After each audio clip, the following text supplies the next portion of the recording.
all stand? So may I request one volunteer to lead the prayer? Ma'am, Okay. let us put ourselves in the presence of the Lord in the name of the Father, and the Son, and the Holy Spirit. Amen. So good morning, class. Good morning, ma'am. Before you take your seats, please pick up pieces of paper under your chairs and arrange it properly. Okay? Now, you may now be seated. Class secretary, is there any absent for today? None, ma'am. Okay, before we start our class, let me present to you our classroom rules. Everyone needs to follow. First, be quiet when the teacher is talking. Respect and listen when your classmates share their ideas. Third, raise your hand if you have a question or if you want to answer. Fourth, listen to the teacher's instructions and be attentive all the time. And next, our incentive chart.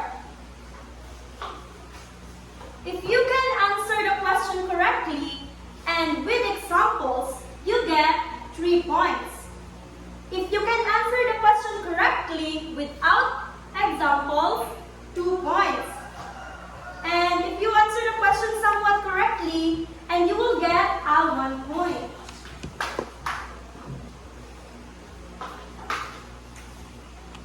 So before we start our new lesson, what was our lesson yesterday? Ma'am, Okay? our topic yesterday, it is all about arithmetic sequence. So what is arithmetic sequence? So arithmetic sequence, it is a list of numbers where the difference between consecutive terms is constant. Very good. It seems you can still remember our topic yesterday. Now, let me introduce to you our new topic. So, this is our objectives. Class, please read. At the end of the lesson, students should be able to identify types of angles, draw the different types of angles, and appreciate the lesson by citing a real-life examples. Okay, thank you. And we have activity 1, the scrambled words. So, students will be grouped into 3 groups. Each group will be provided with answer sheets for the scrambled words. Okay, start. 1, 2, 3. 1, 2, 3. So, this group 1, group 2, and a group 3. So, this is the arrange the words. So, okay, how do you found the activity? It was exciting, ma'am. Was it easy arrange the word? Yes, ma'am. So, now, you have activity 2, complete me. Using the words you have unlocked from the previous activity, complete the sentence by putting the appropriate word in the blank. So, anyone to answer? Ma'am, Okay. so an angle is the shape formed by two rays meeting at the common end point. Okay, very good.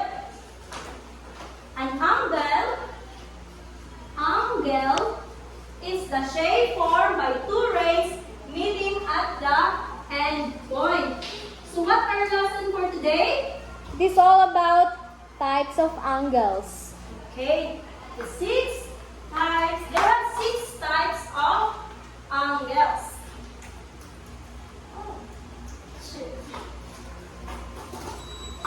Types of angles. First, we have the acute angle, obtuse angle, right angle, straight angle, reflex angle, and the full rotation.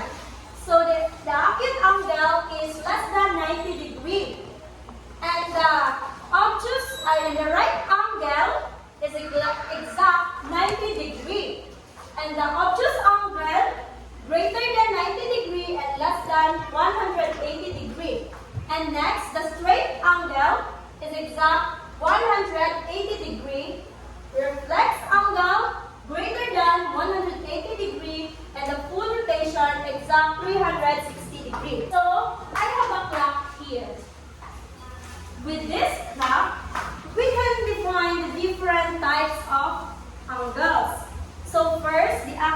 angle. The less than 90 degree. Is that clear? That is 90 degree. Okay, ma'am. Next is the right angle. Exact 90 degree. So, have you seen a pizza? Yes, ma'am. So, the size of pizza is exact 90 degree. Is a right angle, ma'am? Yes. And next, the obtuse angle. Greater than 90 degree, but less than 180 degree.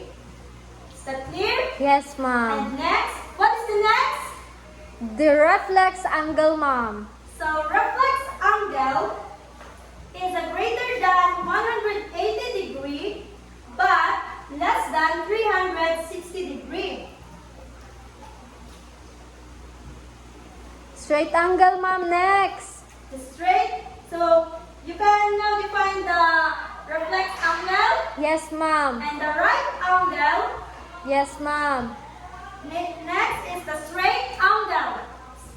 So what measure did have straight angle? 180 degree, ma'am. Very good.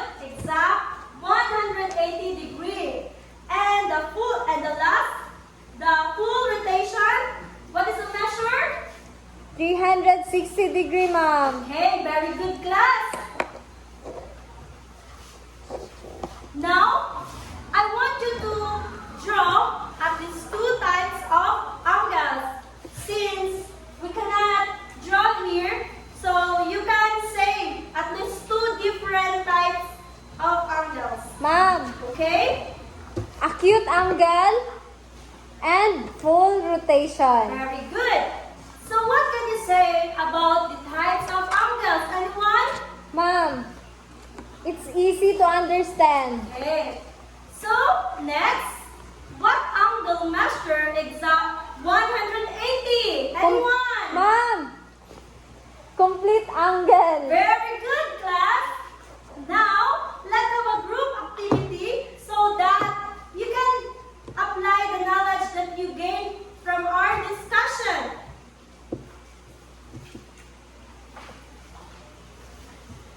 As the same group, with the same group, each group will be assigned with different tasks to perform. In this regard, multiple intelligence of the learners are being evaluated. So, group 1, group 2, and group 3. Okay? Group 1 will be assigned to arrange the angles according to their measurement. Paste the picture in the cartolina and present in the front of class. And the group 2, which is the answer me. Fill in the blank with the correct answer and present in the front of class. And the group 3, sing a song. Apply your creativity in making a song. Follow the flow shown in script below. And present in the front of class. Only 5 minutes. Okay, class? Are you done? Okay. Yes, ma'am. We're done. So, the group 1. How about the group 2? Ma'am, here.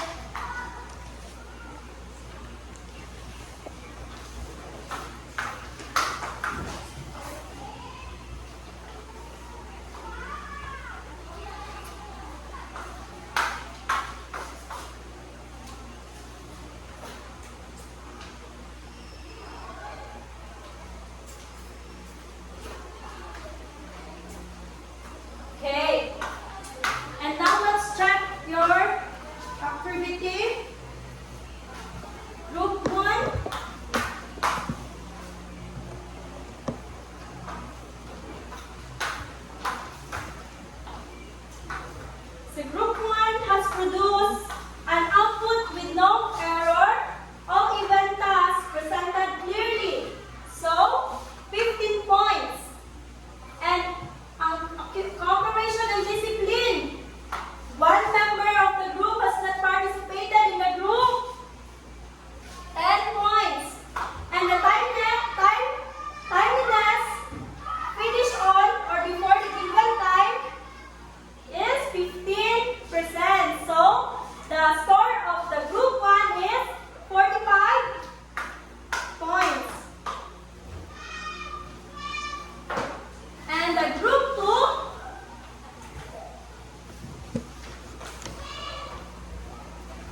Okay, the group 3 will score of 40 points.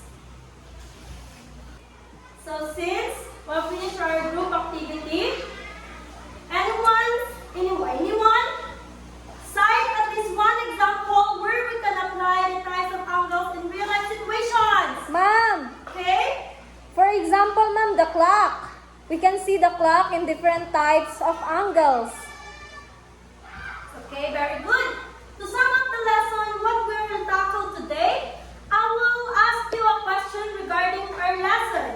So, again, what is angle? Ma'am, an angle is the shape formed by two rays meeting at the common end point. Next, what are the 6 types of angles? Ma'am, me. Okay, Ma'am, first the acute angle, followed by the right angle, then obtuse angle, then straightforward angle, reflex angle, and lastly the complete angle, ma'am. okay, very good class. Since you will understand our lesson for today, I have here 5 questions for our evaluation.